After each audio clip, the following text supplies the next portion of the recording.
Hi everyone, welcome back. आज का topic है रिक्रूटमेंट, है ना। ह्यूमन रिसोर्स मैनेजमेंट का ये एक और टॉपिक है जहाँ से आपको अगेन एक क्वेश्चन देखने को मिलेगा। और ह्यूमन रिसोर्स मैनेजमेंट के हम जितने भी टॉपिक्स कर रहे हैं, एक या दो को छोड़ के बाकी सभी टॉपिक्स जो है वो आधे घंटे से कम में ख़त्म होने वाले टॉपिक्स हैं। तो अगर एक बार आप इनको पढ़ लोगे, उसके बाद रिवीजन में बड़ी मुश्किल से आपको 5 से 10 मिनट लगेंगे। तो ये बहुत ईजी टॉपिक्स हैं, ईजी स्कोरिंग मार्क्स यहाँ से टॉपिक्स आपको देखने को मिलते हैं, राइट। तो स्टार्ट करते हैं आज का topic, that is recruitment, right. अच्छा, एक चीज़ थोड़ी सी जो काफ़ी बच्चों को डाउटफुल रहती है ना, कि रिक्रूटमेंट और सिलेक्शन में क्या फ़र्क होता है ना। तो मतलब बहुत सारे स्टूडेंट्स को लगता है कि रिक्रूटमेंट ही सिलेक्शन है या सिलेक्शन ही रिक्रूटमेंट है ना। तो कई बार आप वो पूछते हैं कि रिक्रूटमेंट मीन्स कि सेलेक्टिंग, है ना, new employees into a company. तो वो बिल्कुल भी सही डेफिनेशन नहीं है, ये बिल्कुल ही गलत डेफिनेशन है।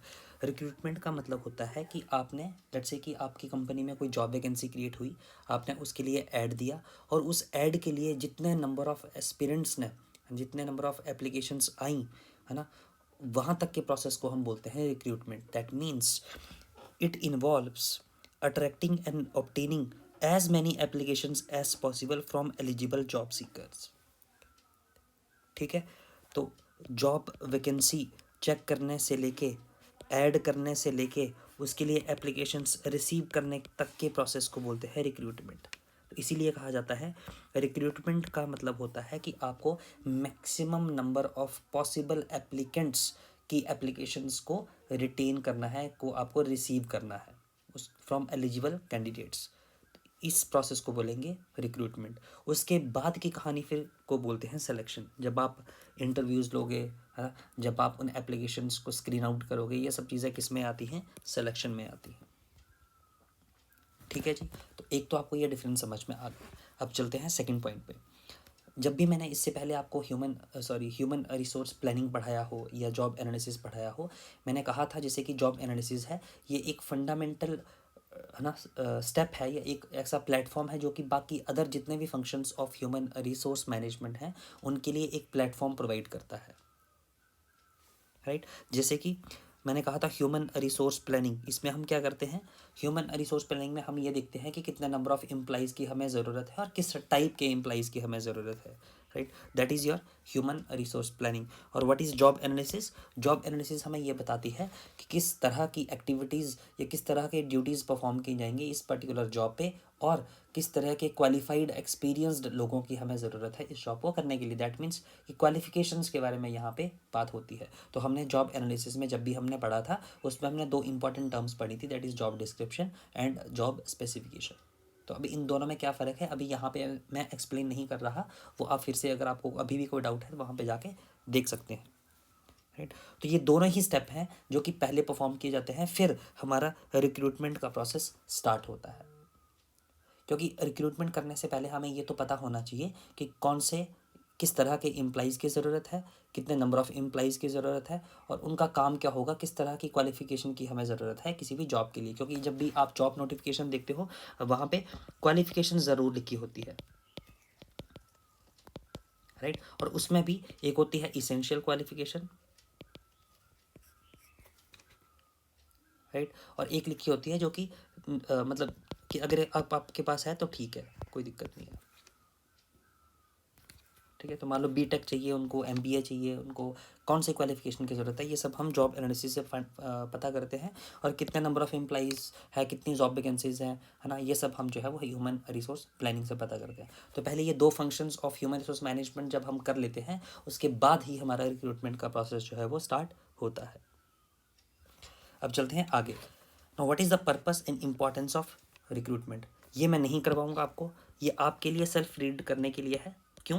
क्योंकि एग्ज़ाम में यहाँ से कुछ नहीं आएगा, ये मैं अभी कह देता हूँ, ठीक। तो पढ़ना क्यों है? सिर्फ इसको एक बार पढ़ना है ताकि आपको ये समझ में आ जाए कि रिक्रूटमेंट करते क्यों है, रिक्रूटमेंट का कॉन्सेप्ट है क्या, वो आपको यहाँ से समझ में आ जाए। और इसके अलावा आपको एग्ज़ाम में यहाँ से कुछ देखने को नहीं मिलेगा। ठीक है जी, क्लियर। बट मैं फिर भी चाहूँगा कि आप इसको एक बार पढ़ो, क्लियर। क्वेश्चन कहाँ से आता है? क्वेश्चन आता है यहाँ से, what are the factors affecting recruitment. हाँ, यहाँ से किस तरह से क्वेश्चन बनता है? क्वेश्चन बनता है कि एक्सटर्नल फैक्टर्स कौन से हैं और इंटरनल फैक्टर्स कौन से हैं। तो पहले बात तो आपको ये याद होने चाहिए, बिल्कुल याद होने चाहिए कि supply and demand, unemployment rate, labour market, political legal factors, sons of the soil और कंपनीज की इमेज, ये सब कौन से फैक्टर्स हैं, ये सब एक्सटर्नल फैक्टर्स हैं। Whereas recruitment policy, human resource planning, size of the firm, recruitment cost, growth and expansion, ये सब कौन से फैक्टर्स हैं, ये सब इंटरनल फैक्टर्स हैं। अब हम 2 मिनट लेंगे इनको समझने के लिए, फिर हम आगे चलेंगे। तो यहाँ तक समझ में आ गया, which of the following is not an external factor of recruitment, ऐसे क्वेश्चन बनेगा और नीचे ऑप्शंस दे दिए होंगे। तो आपको पता होना चाहिए कौन सा इंटरनल है कौन सा एक्सटर्नल है। This is one type of question. ठीक है जी, अब चलते हैं दूसरी बात पे। जैसे कि एक्सटर्नल फैक्टर में सबसे पहले है सप्लाई एंड डिमांड। बहुत सिंपल है, आपको वैसे तो बेसिकली पता है कि सप्लाई और डिमांड का हमेशा कैसा रिलेशनशिप रहता है, इनवर्स रिलेशनशिप रहता है।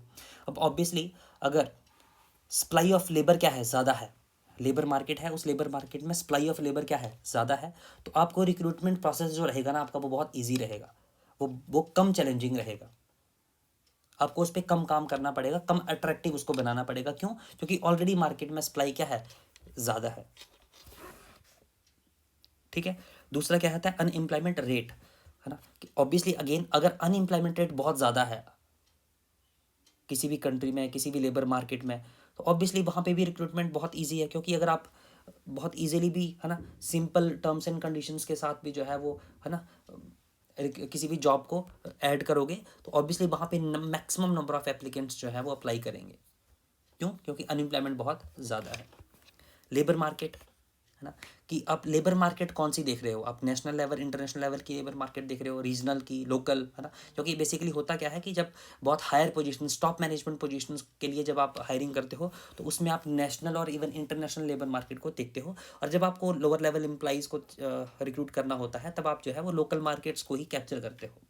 क्योंकि उसमें आप बहुत दूर तक लेबर मार्केट को नहीं देखते हो, क्योंकि उस पर्टिकुलर लेवल की जॉब्स के लिए लोकल जो इम्प्लाइज हैं वही बेनिफिशियल रहते हैं, कंपनी के लिए भी और वो इम्प्लाइज के लिए भी। देन पॉलिटिकल एंड लीगल, है ना, मतलब जैसे कि रिजर्वेशंस देना, कि अगर मान लो आप 15 से 20 जॉब वैकेंसीज की नोटिफिकेशन निकाल रहे हो, तो आपको उसमें रिजर्वेशन को भी ध्यान में रखना है। ये these are the legal aspects, है ना, कि SC STs OBCs के लिए आपको प्रॉपर सीट्स जो है वो डिवाइड करनी पड़ती हैं। Sons of the soil, sons of the soil होते हैं, जैसे कि मान लो फॉर एग्जांपल आपकी कोई कंपनी है, कहीं आप अपनी ब्रांच ओपन करना चाहते हो, तो उस पर्टिकुलर लोकेलिटी में जो लोग रहते हैं उनके लिए आपकी प्रेफरेंस होनी चाहिए जॉब देने की, उनको बोलते हैं सन्स ऑफ द सॉइल। ठीक है, समझ में आ गया। तो उसको बोलते हैं सन्स ऑफ द सॉइल। और लास्ट इज कंपनीज की इमेज, है ना, कि जो भी आपकी कंपनी है उसकी इमेज कैसी है। अगर उसकी पॉजिटिव इमेज है लोगों के अंदर, तो ज़्यादा एम्प्लॉइज़ जो है वो अप्लाई करेंगे, और अगर कम नेगेटिव इमेज है, सॉरी, तो अगर नेगेटिव इमेज है तो उसके लिए कम नंबर ऑफ एम्प्लॉइज़ जो है वो आपकी कंपनी में अप्लाई करेंगे। राइट। और ये हैं बाकी इंटरनल फैक्टर्स, जैसे कि आपके पास रिक्रूटमेंट पॉलिसी क्या है आपकी, आप कहाँ से, है ना, रिक्रूट करना पसंद करते हो, आप कॉलेजेस से, फ्रेशर्स को या एक्सपीरियंस्ड लोगों को, है ना, किस तरह के लोगों को आप रिक्रूट करने की पॉलिसी है आपकी। देन ह्यूमन रिसोर्स प्लानिंग, मैंने अभी कहा, ये सब जितने भी फैक्टर्स हैं इंटरनल फैक्टर्स हैं, ये कंपनी के अंदर के फैक्टर्स हैं, है ना। साइज ऑफ द फर्म क्या है, रिक्रूटमेंट कॉस्ट, है ना, वो कितनी बियर कर सकते हैं, ग्रोथ एंड एक्सपेंशन, उनकी स्ट्रेटजीज क्या है। अगर तो उनको ग्रो और एक्सपेंड करना है तो ऑब्वियसली ज़्यादा नंबर ऑफ एम्प्लॉइज़ की ज़रूरत पड़ने वाली है। Right, clear. तो यहाँ तक अगर समझ में आ गया है तो अब चलते हैं आगे। This is a question for you, इसको आप वैसे ही पढ़ सकते हो, ये डिस्क्रिप्टिव क्वेश्चन है ना, एग्जाम के लिए इंपॉर्टेंट नहीं है, अगर हाँ कोई MBA वगैरह कर रहा है उसके लिए इंपॉर्टेंट है। देन रिक्रूटमेंट प्रोसेस, 5 स्टेजेस हैं जो कि आपको इनका ऑर्डर याद होना चाहिए। सीक्वेंस, सीक्वेंस इज इंपॉर्टेंट है, जिसमें कि सबसे पहला आता है रिक्रूटमेंट प्लानिंग, फिर आता है स्ट्रेटजी डेवलपमेंट, फिर आता है सर्चिंग, फिर आता है स्क्रीनिंग, और फिर आता है इवैल्यूएशन एंड कंट्रोल। ठीक है, पहली ही स्लाइड में मैंने आपको कहा था कि जो रिक्रूटमेंट है उसके ऊपर उससे पहले 2 फंक्शंस परफॉर्म किए जाते हैं। कौन कौन से? एक तो ह्यूमन रिसोर्स प्लानिंग और एक जॉब एनालिसिस। तो देखो यहाँ पे पर्सनल प्लानिंग को ही हम ह्यूमन रिसोर्स प्लानिंग बोलते हैं, जिसके बाद ही हमें ये पता चलता है कि वहाँ पे कितने नंबर ऑफ एम्प्लॉइज़ की हमें ज़रूरत है, दैट मीन्स कि कितनी वैकेंसीज वहाँ अवेलेबल हैं। और जॉब एनालिसिस के बाद ही हमें ये पता चलता है कि उस पर्टिकुलर जॉब के लिए क्या क्वालिफिकेशन हमें रखनी है जब भी हम वैकेंसी क्रिएट करेंगे या वैकेंसी को नोटिफाई करेंगे। ठीक है। उसके बाद ही हमारा पहला रिक्रूटमेंट का प्रोसेस स्टार्ट होता है, जिसके बाद की हमारी ये पहली स्टेज आती है, दैट इज रिक्रूटमेंट प्लानिंग। ठीक है, तो हर एक स्टेप को हम, हर एक स्टेज को एक एक करके देखेंगे। सबसे पहला है रिक्रूटमेंट प्लानिंग। बहुत इजी है, इसमें हम सिर्फ दो ही चीज़ें देखते हैं, क्या कि कितने नंबर ऑफ एम्प्लॉइज़ की हमें ज़रूरत है और कौन से टाइप ऑफ एम्प्लॉय की हमें ज़रूरत है, that is your recruitment planning. और नंबर ऑफ एम्प्लॉइज़ कैलकुलेट करने के लिए हमारे पास एक तरीका आता है, एक मेथड आता है जिसको बोलते हैं यील्ड रेशोज, जिसको क्या हम क्या बोलते हैं, yield ratios. And it is a ratio of input over output. अब ये है क्या, ये हम एग्जांपल से समझने की कोशिश करते हैं। ठीक है, तो नंबर ऑफ एम्प्लॉइज कैसे निकालेंगे, यील्ड रेशो से, and which is actually the relationship of applicant input to output at various decision points. मान लो, यहाँ से इस एग्जांपल से समझ सकते हो आप, मान लो कि आपको जो है वो 20 नंबर ऑफ एम्प्लॉइज़ की ज़रूरत है, कोई एक वैकेंसी है, उसके लिए आपको 20 लोगों की ज़रूरत है, 20 एम्प्लॉइज़ की ज़रूरत है। तो आप जो है वो नोटिफिकेशन निकालते हो और उस नोटिफिकेशन में 2000 लोग जो है वो अप्लाई करते हैं। कितने लोग अप्लाई करते हैं, 2000 पीपल जो है वो 2000 एम्प्लॉइज़ जो है वो क्या करते हैं, अप्लाई करते हैं, राइट। फिर जब वो एप्लीकेशंस आ गई और आपने उनको स्क्रीन आउट किया, है ना, क्योंकि बहुत सारे ऐसे लोग होंगे जो कि जैसे कि हमने बोल दिया कि आपको बीटेक इन मैकेनिकल की ज़रूरत है, तो बहुत सारे लोग होंगे जैसे मान लो वो BCA होंगे, वो BSc होंगे, है ना, वो बीटेक इन इलेक्ट्रिकल होंगे, वो बीटेक इन सिविल होंगे, जबकि आपको बीटेक इन मैकेनिकल चाहिए। तो आप जो है वो उनको स्क्रीन आउट करोगे यहाँ से, दैट इज़ स्क्रीनिंग। तो स्क्रीनिंग करने के बाद आपको समझ में आया कि वहाँ पे सिर्फ 200 ही एलिजिबल कैंडिडेट्स हैं। तो ये जो रेशो आई, कितनी इनपुट कितने की थी, 2000 की, ठीक है, डिवाइडेड बाय 200, सॉरी ये है कितने लोगों ने, यहाँ पे हमने पढ़ा था इनपुट इनटू आउटपुट, तो इनपुट 2000 लोगों ने इनपुट किया था, जबकि आउटपुट उसमें से कितने निकले, 200। तो अगर आप इसकी रेशो निकालोगे, it is 10:1। This is your yield ratio at this level. हमने पढ़ा था यील्ड रेशो क्या है, applicant input to output at various decision points, तो ये है वेरियस डिसीजन पॉइंट। तो पहला डिसीजन पॉइंट ये है, ठीक है जी। उसके बाद नेक्स्ट स्टेप क्या है, फिर आपने ये 200 लोग देखे, है ना, and you called them for interview, right. तो इंटरव्यू के लिए जब आपने बुलाया, तो उसमें से 200 लोगों में से सिर्फ 40 ही लोग जो है वो फाइनल इंटरव्यू के लिए सेलेक्ट हुए, राइट। तो अगर आप इस स्टेज पे देखोगे तो कितना आ गया, इनपुट कितना था 200 का, जबकि आउटपुट कितना आया 40 का, तो इट इज़ 5:1। तो यहाँ पे यील्ड रेशो कितनी आई, 5:1। तो इस लेवल पे यील्ड रेशो कितनी है, 5:1। इस पे है 10:1, इस पे है 5:1। फिर आगे के लिए अब 40 थे, 40 का आपने इंटरव्यूज़ लिया और आपने जॉब ऑफर्स दे दिए। जॉब ऑफर कितनों को दिया आपने, मतलब 40 का इंटरव्यू लिया, 30 को आपने जॉब ऑफर्स दे दिए, तो रेशो कितना आया, 40:30, दैट इज़ 4:3। और वो जो ऑफर दिए आपने, उसमें से एक्सेप्टेंस कितनों ने की, दैट इज़ 20। तो इसमें रेशो कितना आ गया, 30/20, दैट इज़ 3:2। तो अगर आप देखो कि 20 लोगों को रिक्रूट करने के लिए, 20 लोगों को सेलेक्ट करने के लिए कितने एम्प्लॉइज़ ने फॉर्म भरा था, 2000 लोगों ने। तो 2000 लोगों में से कितने लोग सेलेक्ट हुए, this is your input and this is your output. तो ओवरऑल यील्ड रेशो कितनी बनी, ओवरऑल यील्ड रेशो बनी 100:10। इसको बोलेंगे यील्ड रेशो। तो आपको एग्जाम में ये क्वेश्चन भी बन सकता है, that is why I have explained you this. ठीक है, क्लियर। तो आपको ये क्वेश्चन क्या बोल देगा, कुछ नहीं बोलेगा, आपको बोल देगा कि मान लो अगर एक पर्टिकुलर जॉब के लिए 20 लोग चाहिए थे और उसमें से 2000 लोगों ने किया था, तो उसकी यील्ड रेशो वो खुद ही बता देगा 100:1 है। तो वैसे ही पूछ लेगा कि अगर मान लो हमें 60 लोग चाहिए, तो उसके लिए हमें कितने नंबर ऑफ एम्प्लॉइज़ के इनपुट की ज़रूरत है, तो बस आपको यही रेशो अप्लाई करना है। तो ये रेशो हो जाएगा 1, इसका 100 निकालना है आपको, तो इसको 100 से मल्टीप्लाई कर दो, दैट इज 6000। तो मतलब इस तरह से आपको क्वेश्चन वहाँ पे आएगा। तो यील्ड रेशो कैसे निकालते हैं ये आपको पता होना चाहिए। तो आई थिंक अब आपको ये क्लियर है, कोई डाउट इसमें नहीं होना चाहिए। और दूसरा आता है टाइप ऑफ एम्प्लॉइज या टाइप ऑफ कॉन्टैक्ट्स, है ना। तो ये हम कैसे निकालते हैं, ये हम जॉब एनालिसिस से भी निकाल सकते हैं कि किस तरह। तो type of employee depends upon the task and responsibilities involved and the qualification experience expected. और ये हम कहाँ से देखते हैं, जॉब एनालिसिस से, right. Second step in the recruitment process is strategy development. हमने 5 स्टेप्स के बारे में बात की थी। पहला हमारा स्टेप था रिक्रूटमेंट प्लानिंग, इसका सीक्वेंस आपको याद होना चाहिए, मैं बार बार कह रहा हूँ। दूसरा स्टेप हमारे पास था स्ट्रेटजी डेवलपमेंट, ये स्ट्रेटजी। तीसरा स्टेप हमारे पास क्या था? Searching. Fourth step we have is screening, and the fifth step we have evaluation and control. Evaluation and control, तो ये 5 स्टेप्स हैं हमारे पास रिक्रूटमेंट के। उसमें से हम ये ऑलरेडी पढ़ चुके हैं, जिसमें कि हमने नंबर ऑफ एम्प्लॉइज और टाइप ऑफ एम्प्लॉइज को देखा, और नंबर ऑफ एम्प्लॉइज को हम यील्ड रेशो से कैलकुलेट करते हैं, और हमें ये क्लियर है कि यील्ड रेशो कैसे निकालते हैं। वो है applicants input to output ratio, उसको बोलते हैं यील्ड रेशो।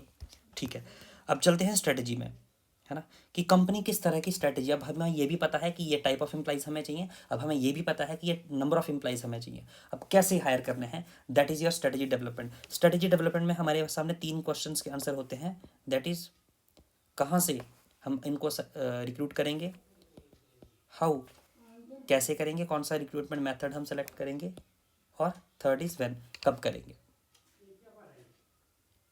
ठीक है, तो ये 5 स्ट्रेटजीज हैं स्ट्रेटजी डेवलपमेंट में, जो कि हम इसमें से किसी को भी चूज़ कर सकते हैं। जैसे कि मान लो मेक और बाय एम्प्लॉइज़, जैसे कि मैंने कहा था कि आपको अपने एम्प्लॉइज़ फ्रेशर्स को लेना है और फिर उनको ट्रेनिंग देके एक हमारे जो लिए जो रिक्वायर्ड एम्प्लॉय है वो बनाना है, या फिर सीधा जो एक्सपीरियंस्ड एम्प्लॉय है उसको ले लो, उसको बोलते हैं मेक और बाय। मेक मतलब कि आप फ्रेशर को लो और उसके बाद उसको ट्रेनिंग देके बनाओ खुद, और बाय मतलब डायरेक्टली ले लो एक्सपीरियंस एम्प्लॉय को जो आपको चाहिए।